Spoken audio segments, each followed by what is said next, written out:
Hello, I promised you that I would show you a book and I would walk through it how we do it at school.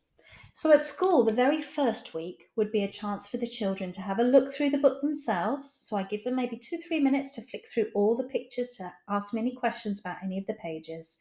And then I would read the book in this way. So, I'm going to show you exactly how I would do it. The following week, I would bring the books back to school and then I would ask them to read to me. So that's how we do it in reception. So the first week, we call this a guided read. So it might be a group of 3 or 4 children that all listen at once. So they'd have a look through the book. I would give them a few moments to do that first. And then I would take the books away and have one book that we all look at together, because that way they can really focus. You might find initially that perhaps you want to hold the book so that your child isn't flicking forwards in all the pages. But after a while, then do trust them to hold the book and flick through the pages as you're reading. So I would say first, what do you see on the front cover? And I would get probably some answers like a bear. And I'd say, one bear, 3 bears. Okay, what's special about the bears? Oh, there's a little one and a medium-sized one and a big one. Great, yes. So we have 3 bears and we think they're our characters. And then what are they doing? Well, they're making some porridge in the house. So I would be asking questions at this stage just to get them more interested in the book. Oh, it's a house. So the setting is a house. And if we look carefully in the background, we can see there's the kettle and there's the tap. So it looks like a kitchen. And it looks like these 3 bears are serving out their porridge. And then I would say, do you think you know where the title is? If they're not sure, I'd say, okay, it's always the writing that's in big on the book. It could be up here, it could be there, but it's the big writing. I'm going to read you the title. Goldilocks and the 3 bears. Why do you think it's called that? I think the 3 bears are the characters here, and I think Goldilocks might be the name of someone. And sometimes at this stage, the children might say, I know this story, I know it's a little girl. Okay, okay. And do we have any ideas that what might happen in this story? And if children don't know the story and they're looking at this cover, they might say, I think it's about 3 bears that are eating porridge. Yeah, sure. It could be about 3 bears eating porridge, of course, because that's what we see on the front. And other children might say, no, I know the story. There's a little girl and she goes into their house. And then we would say, yes, yes, you're right. So then I would say, now I'm going to open up the book and I'm going to turn to the first page. So then I say, oh, we see someone. Goldilocks and the 3 bears. Her hair is gold. Who do we think that is? And they might say Goldilocks. Now you can point out the author at the bottom and the illustrator if you like, but that's not so important in reception, but it is something you can mention. And I will probably more towards the end of the year point out the author, especially when they're famous ones. So I say we're at the beginning of the story, okay?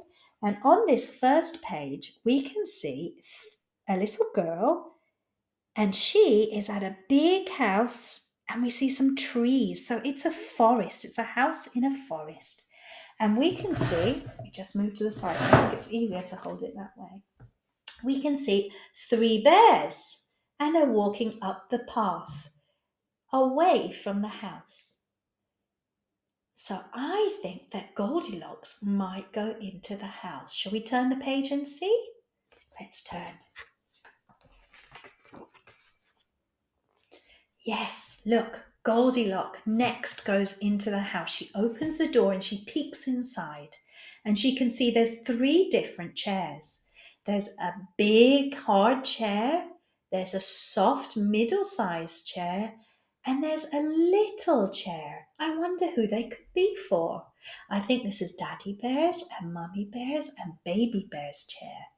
So Goldilocks goes in and she thinks, I wonder where I could sit that would be comfortable because my legs are hurting. So first she tries the big hard chair. Oh, this is too hard, she says. So then she moves to the middle-sized soft chair. Oh, it's too soft, and she nearly slips into the chair. Finally, she goes to the tiny chair and she sits there and she rocks. And she thinks, oh, this is so comfortable. She doesn't want to get out. But suddenly there's a crack noise and the bottom of the chair has broken and Goldilocks falls off. she screams. Then she comes to the kitchen table. Do you remember the front cover? Do you remember the porridge that three bears were making? Well, it looks like they made it and they went out because look what she sees. She sees the bowls of porridge. She sees a big bowl and a medium-sized bowl, okay, and a little bowl. So I think this is Daddy's bowl and Mummy's bowl and Baby Bear's bowl. So she sits down on the big chair at the table with the green cloth and she starts to try the food. She tries the first bowl and can you see here? There's lines coming up and her face is red. "Oh, it's too hot," she cries. So then she takes a bite of the middle-sized bowl. She pulls her face. She doesn't like how it tastes. "It's too salty," she says. Finally, she tries the little bowl. Can you see her smile? "This tastes just right," and she gobbles it all up. Yum, yum, yum. Then she decides she's feeling a bit tired. So she creeps up the stairs and goes to the bedroom. And she says, "Oh, I'm sleepy." And she looks at the three beds. She sees a big bed, a middle-sized bed, and a small bed. Who do we think they're for? Yeah, Daddy, Mummy, and Baby. And she climbs into the big bed and she says, "Ouch, it's too hard." It hurts her back. So she decides to move over to the soft pink bed. "Oh, it's too soft." As the covers went over her, she didn't like it. Finally, she went to the little bed and she said, "Oh, this is just right." And she pulled the blanket right up around her and it was so snuggly she fell asleep. But look, what do we see in the window? I see three little bears coming, do you? So three little bears are coming back. What do you think will happen next? The three bears come into the house. And they can't believe when they first walk into their room and they see that Baby Bear's chair has got a broken leg. "Oh no," says Baby Bear as he cries. "Who did this?" said Daddy Bear. "Who broke your chair?" said Mummy Bear. Then they went to the kitchen. "Somebody's eaten all my porridge," squealed Baby Bear. "What?" said Mummy Bear. "Who did this?" said Daddy Bear. And he was so angry he saw all of the food had been pushed over onto the table too. They were feeling really cross, so they decided to check upstairs. Maybe the person that did this is up the stairs. So they went up the stairs. Daddy Bear felt very sad. "Look," says Baby Bear as they went into the bedroom. "I see a little girl in my bed." "Someone was sleeping in my bed," said Daddy Bear. "Someone was sleeping in my bed and made it messy," said Mummy Bear. "And someone's still in my bed," said Baby Bear. After Baby Bear squealed, Goldilocks jumped up. "Ah," she said, and she ran down the stairs away from the three bears as she was terrified.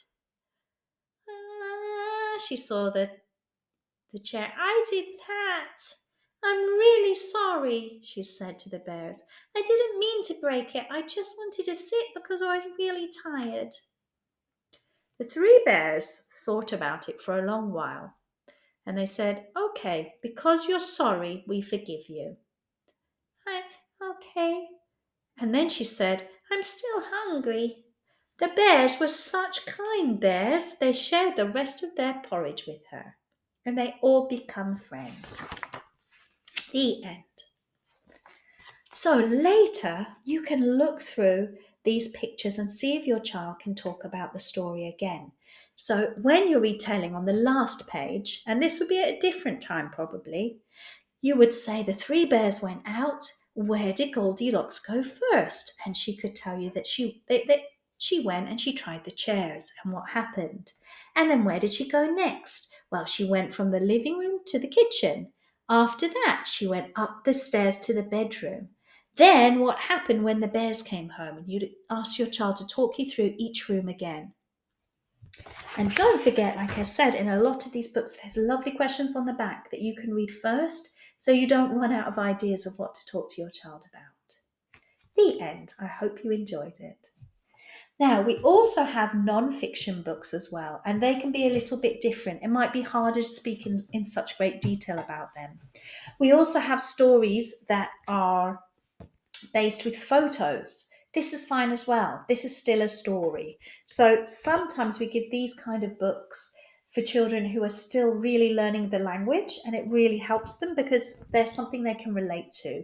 They will have had birthday parties before, so it's easier for them to pick up the language, and the language can be a bit more simple in them too. But again, you can see in this book, there's a really simple retelling of each picture with a line so the child knows how to tell, so they can tell you on each picture. And again, fantastically, there's questions to help you. I hope this has helped you, and enjoy reading wordless books. Thank you. Bye.